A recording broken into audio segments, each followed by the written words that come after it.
Hari ni saya nak ajak anda semua datang makan kat Nusantara Pizza. Jadinya, bila masa pula ada kedai pizza kat Jeram ni?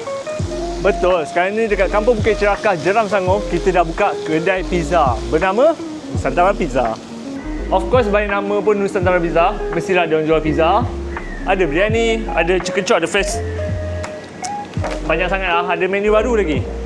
Yang lainnya, kat sini ada kolam. Korang dapat enjoy makan sambil dengan view kolam. Nusantara Pizza ni buka daripada pukul 12 tengah hari hingga 11 malam. Dan sekarang ni, kalau korang yang nak cari tempat makan malam, Nusantara Pizza tengah buat offer. Betul, sekarang ni diorang punya promo 50% off dekat pizza diorang. 11 inci besar ni, besar kepala saya lagi besar. Cuba bayangkan.